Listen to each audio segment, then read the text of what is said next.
in Leicester, when Mkanya came, and this Hope Chingono came when he wanted to hijack the show, then he was even sent to Mkanya, Thomas Mafu, Maimunangagwa, Vanorwadziwa, Nekuti Nemshiva Tukiraman, Unozizira Kupi. Could he auxiliary if you don't dine with them, you bloody hypocrite of a sellout. It's all about watching on. After watching on is not your surname, you better use your surname Mukusha.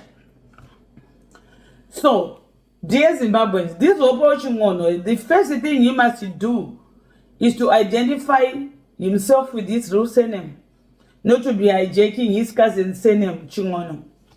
So that some of us can take him seriously because we know him from a distance.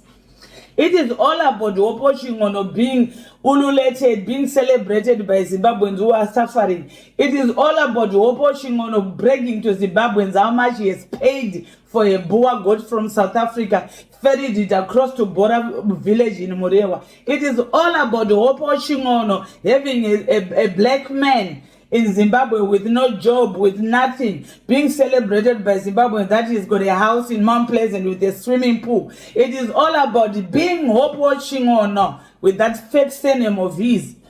Once upon a time, bloody criminal in England.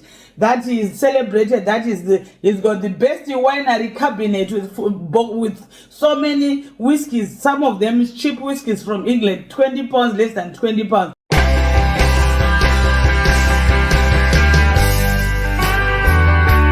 Peace after elections. Those elements in this country who are planning to create violence, I warn them. We will not tolerate any mischief.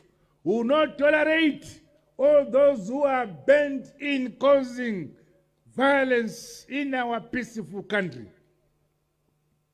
If they are being given money by whatever authority, nation or country or organization, ilamara wakanyarara, ipukute wakanyarara, ukangoti buf, to diranewe, to kuvarira. We want peace in the country. All those who are promoting peace, the law will take its course against those who promote violence among us. We are a humble, peace-loving people of Zimbabwe. This is our signature, peace. God loves those nations which promote peace, and one of such countries is Zimbabwe. Up to now, many countries in the world have been writing there will be violence during these elections. Kushuka kwataita pano varobana vangani? Hapana. Takawanda over 100,000 here. But we respect each other. We are peaceful. Those vatinoda, those vatinofana kuchengetedza nguva dzese. Hapana nyika inovakwa nevanhu vanorwa kana vanhu vanovengana kana vanotukana. Vaitofamba vachitivo mangwana muite mhirizhonga anenge asungwa munoenda pakati pane manoyo akagara akamirira kuti achipedze. Vanenge vakuvara munoenda pakati pane vakagara madhokota achakurapai kuvadzisa vana vevanhu saizvozvo. Zvose zvokuti akupevera madhokota iwavo akanga ari munyaya dzacho dzemhirizhonga tikwatevera. Magweta iwavo akanga achiti mhirizhonga ngaende mberi tigokudzipendai tikwatevera.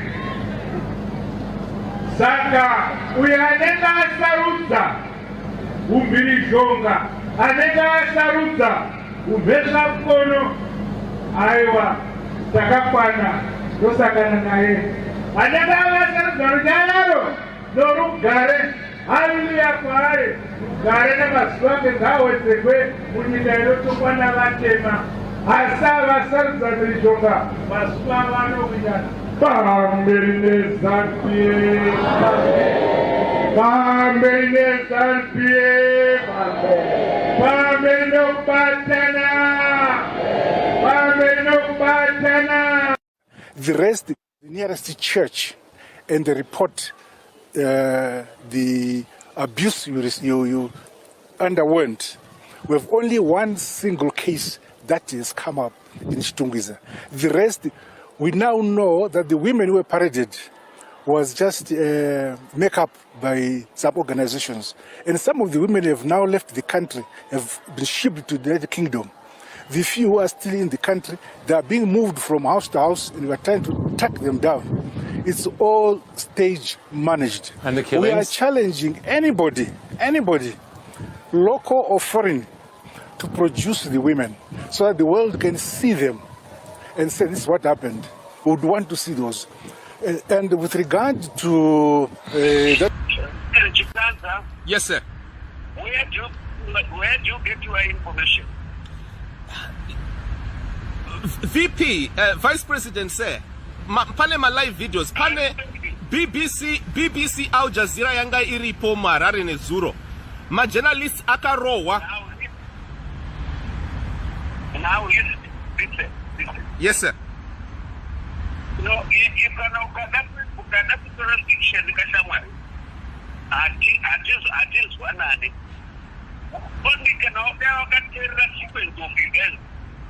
what did the defense force end up after three people had been killed by this hurricane?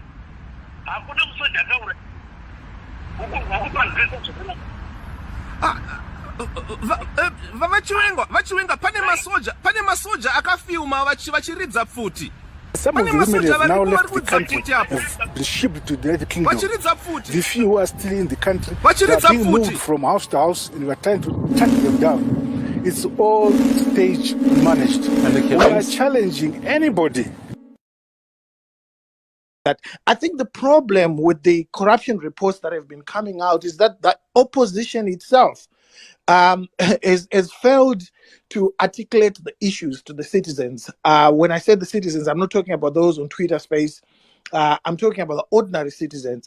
So if you go to the townships, if I was in the opposition, if you go to the townships, you need to break down these issues and explain what they mean, specifically to individuals who don't read these reports, but who want to understand why they do not have medication in hospitals, who want to understand why their kids don't have jobs, who want to understand how they've been robbed of their pensions 2 or 3 times.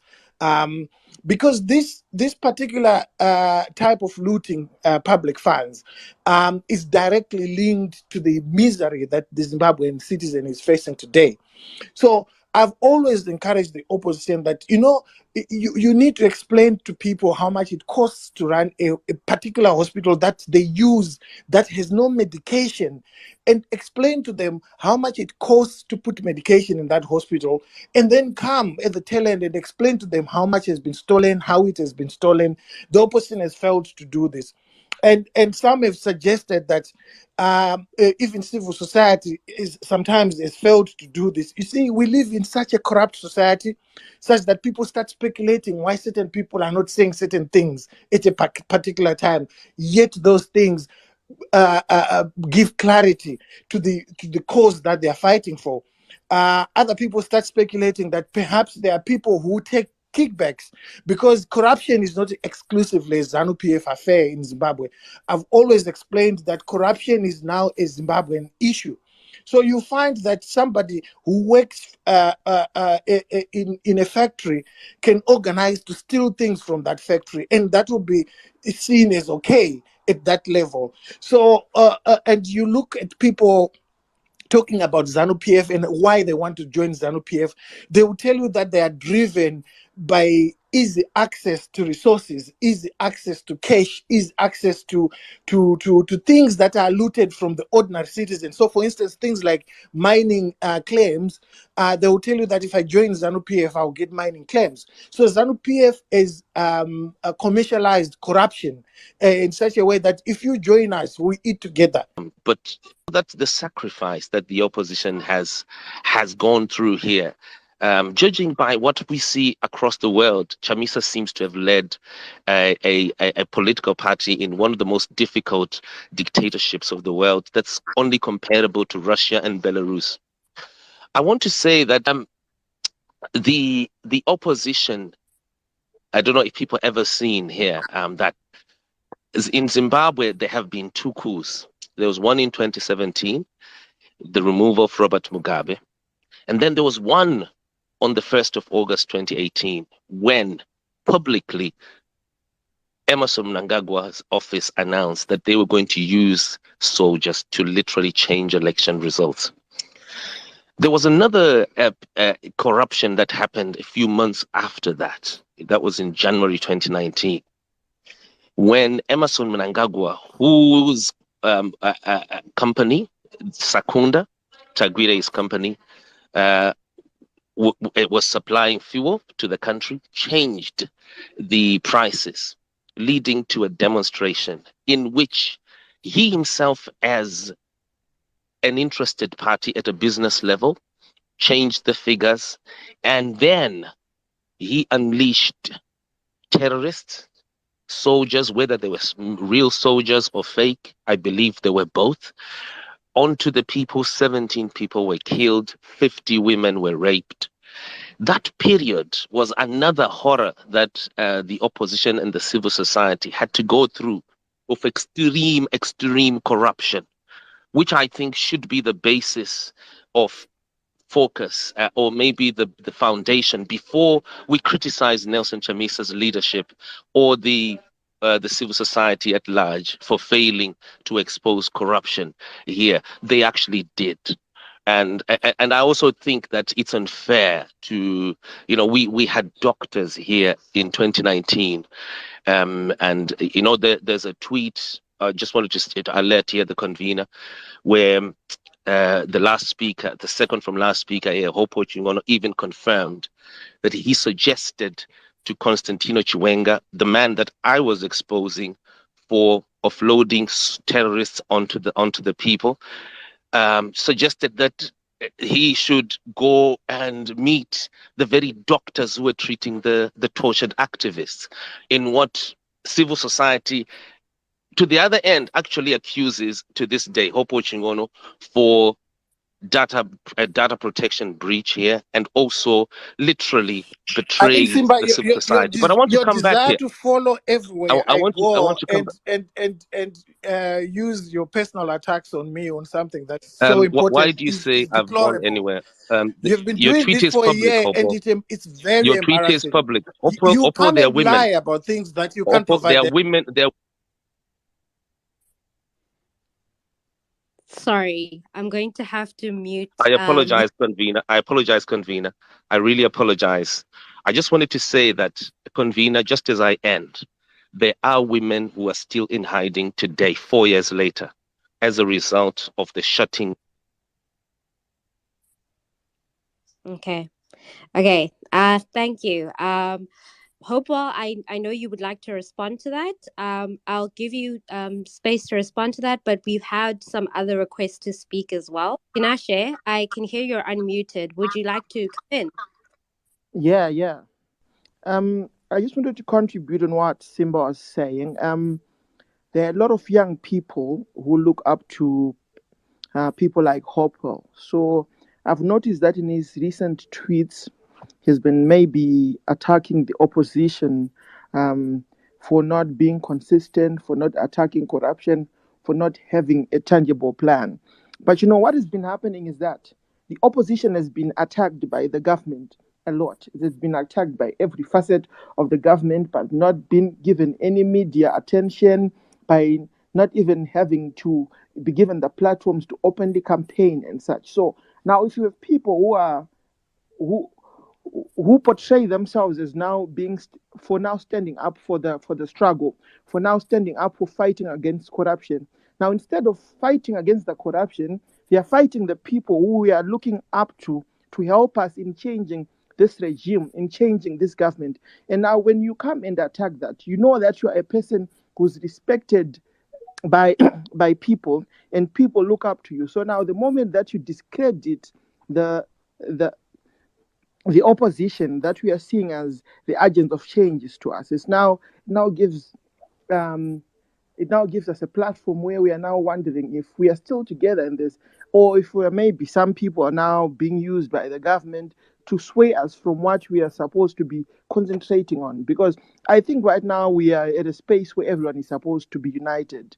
If we are going to fight for democracy, if we are going to fight for change, we need to be united on all fronts. So I now wonder why the attack is just coming at such a point where we need everyone to be hands-on, to encourage each other to go on this plight for regime change. And now people start attacking the opposition and seeing it in shambles. I think there's been some sort of an agenda to discredit the opposition.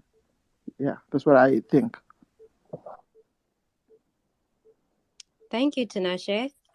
Bringing in a very valuable point. It is an election year, it's election season. Things are getting way more heated, and you will see people playing many roles, some of them very duplicitous. So one of the things that I think we would always like to highlight is that truth, facts is really important, evidence-based information. And let's stick to the facts, guys. Let's not let our emotions be swayed by very deliberate attempts at misinformation and misguiding the electorate. And that's something that is very prevalent here on social media. So I think we should be keeping an eye out for that, as Tinashe is saying, that it seems that there are coordinated attempts for people to be silenced. We still have a lot of requests, but I am not going to accept any more requests, unfortunately. Peace after elections.